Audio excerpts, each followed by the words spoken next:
know, he swear. All right. How about that? We're going to do this again, and I'm going to complain about you again. Oh, here we go. Now I'm watching TV. End of the game, you beat Notre Dame, How cool was that? and there you are in the background. That's because I'm congratulating our team and our coaches. Yeah, but I don't think you needed the sign above your head that said "Look at me." I think that No, was a little much. I did not have that. That was a But I little did get a much. text from you, and I'm like, what? Like, I know where the camera. I mean, come on. But whatever. That's just You're you. right in front of my. Hey, you're on my big let's screen. talk about. Let's You're talk on my about big screen. Let's talk about your hometown, Chicago. My hometown. Okay. Yes. I have no idea.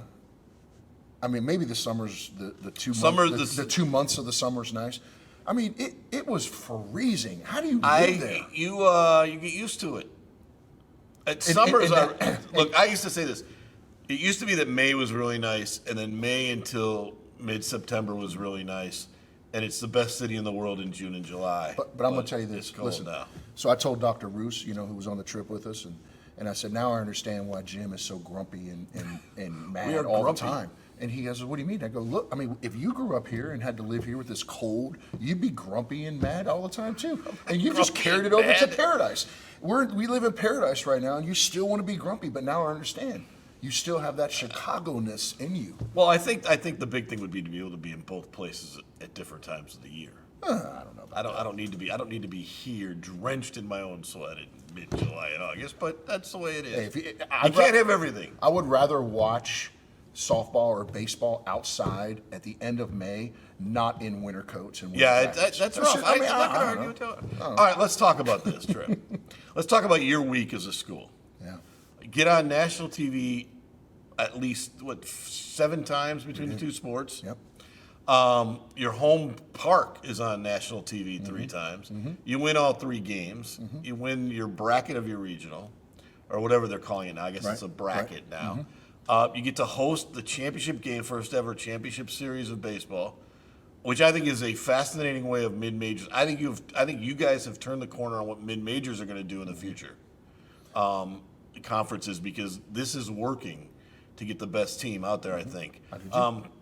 What kind of a week was it? Because you got that, you have the record set by Justin Hill for most wins. How big of a week was it for you? It was a And really you were in big- 2 places at one time almost. It was a huge week. The exposure, anytime you're on ESPN and you have success, I mean, we beat Notre Dame twice. Obviously, Coach Landreneau is going to join us here momentarily. But, I mean, you can't really put a price tag on it. I will tell you this. The greatest and biggest marketing tool of any university is its athletic program. Yeah. And so when you have all these things on ESPN and you have the success, it just helps market the school and it helps brand the school. And it just brings awareness not only to our institution but our community. And you really, really can't put a price tag on it. And then now being able to host the baseball championship Yeah. here. This will be the 5th team that will come in here and stay in Lake Charles, Yeah. or the 4th team, I should say. Yes, Again, they have to find a hotel, they have to eat, And they'll they bring have to spend fans. money, they have to bring fans. Absolutely. So, I think people now, and you've talked about it, Jim, but I think people now are just starting to understand the economic impact that this community will have by being able to bring those Oh, yeah. tournaments here. And we talked Especially about the it. basketball, I think, Right. is probably Oh, more yeah, than yeah, anything. for sure. And that's the one that's going to get the most exposure. Absolutely. That's but these things matter to people. Mm-hmm. And to me, it's inviting the world to see what you're doing. No doubt. And I think, I've said this before, it puts pressure on people within the town to fix their town. Amen. So that ESPN has to come back and say, look what they've done in a year, look what they've done in 2 Exactly years. right. Exactly right. And I think that starts with bringing Media Day football here. For sure. So I think it's interesting. I want to, when Chris Grant is in town, I want to talk to him this week because I think it's going to be interesting what your policies are going to be moving forward as it kind of embraces and say this is what our conference looks like to bring other schools into the conference. I mean, it's all a positive. Chris texts me today. We talk all the time, and he's going to be here Friday. He's really excited.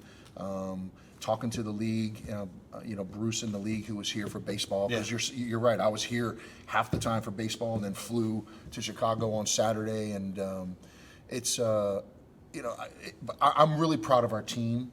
We're down a couple people because obviously Tanner's gone, Melanie is gone. And for us to be able to hold this thing together and host the tournaments, I am really, really proud of Colby and Connor and Bridget and Todd and Matt and our staff. Has just been phenomenal. It's a lot to put on these it's a lot, tournaments. and you put on a pretty good show for baseball. I want to say that, and it's tough because you don't know who's going to play, when's going to play. For sure. So when we come back, we'll have James Landrino on to talk about the softball and McNeese's week there after this on Polk Nation.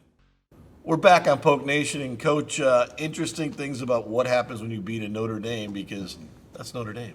That's right. It's Notre Dame. And the weird thing about the weather, and I know you complained about the weather, but because of the rain and because you got pushed back, you became the only softball game on late at night. Yeah, it was pretty cool. So that was you had the nation to yourself, Yeah. and you're playing one of the highest brands, and you're beating them.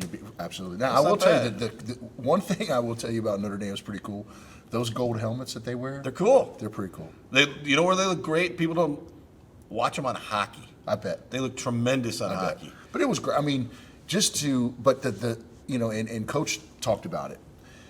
We play such a hard schedule in Yeah. softball all year that we got beat by Northwestern.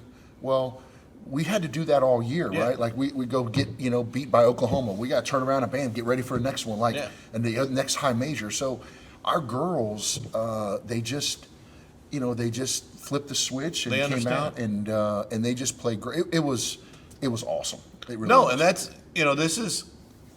I was here long before you, obviously, and the guy that came in, Mike Smith, who left for Ole Miss, he said when he said it to me when I said you're going to play Arizona State, and they beat Arizona State, #1 team in the country. They beat them opening game, and I said you're going to go play Arizona State. Is this program ready? And he goes, we're not ready, but I want them to think we're ready, and we've got to. I want to be there in 10 years, and here they are about 10 years later, and they're there. It's an amazing process. For sure. Okay, I got to ask you this as we move forward. Okay. We got all these things going on. Now you're just down to two things. Do you know the rivalry you created for this weekend?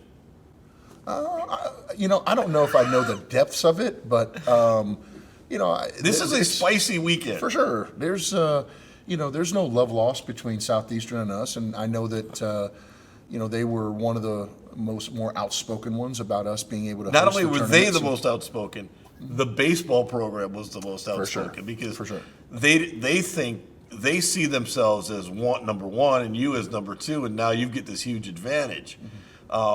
And you got to celebrate on their field last year. For sure. I mean, So it's going to be a fun weekend. It's going to be great. Yeah. I mean, and I remember last year, going out and celebrating and getting the trophy on their field. I mean, it was a great experience, and hopefully we don't allow that to happen to us. But that's why rivalries are great. Great. For college athletics, and the rivalry between us and Southeastern, especially in baseball, has continued to evolve and getting a little bit hotter and hotter. So it'll be a fun weekend. Well, the baseball team has won 7 in a row. Mm-hmm. They've won 11 straight Southland Conference tournament games, which is sure. amazing to me. Right. But now they have to do it again. No question. It's it's one of those things. And look, the ultimate goal is to get to a regional, right? And so now The ultimate goal is to get to a regional and eventually win a regional. that's right. So we have to be able. We got to take 2 out of 3, and it's not going to be Now, easy. does the economic guy in you want it to go to 3, even though you can't say that? For sure, no. No, I will take 2, trust me. But I think, really it's just to see where, our department is. I was flying back from Chicago and Matt texted me, our SID, and, 10 of the 14 sports all finished in the top 3 this year. Yeah. We've had championship and more championships this year, and of the 4, 2 of them were in their first year, and Coach Kennedy, he finished 4th, and then obviously 2 of them are going to be brand new this year in Yeah. tennis and football that we made changes in. So we are trending as a department in the right direction, and but our spring sports have really led the way, and the level of consistency they've had has been phenomenal. And they're both, hey, the coaches we've talked about off camera. The coaches are completely different personalities, but both of them have figured out how to have success here. And I want to ask you a little bit, really quick, about tennis. Yeah. You were able to get somebody with some experience. Gabrielle is great. And so what was that process like? Because it seems to have gone pretty quick. Well, you know me, Jim. I mean, obviously, I always look at successful head coaching experience. I don't think you can put a price tag on it. There's nothing like sitting in the chair and making those decisions. They won the SWAC. She was a SWAC Coach of the Year. What really came through the interview, not only in Zoom but in person, was her passion for the sport and her passion for student athletes. She's a great fit. That program needs completely rebuilt, and she's the person to do it. Well, you've changed a lot of faces around here. 100%. But one face that doesn't change is yours getting on TV. If McNeese wins this week, please try to stay in the background a little bit. You know what? I'll just for come sit next to you. Can I do that? Nobody wants to see that face. Nobody wants to see that face, that's for sure. All right, we'll see you next time on Polk Nation.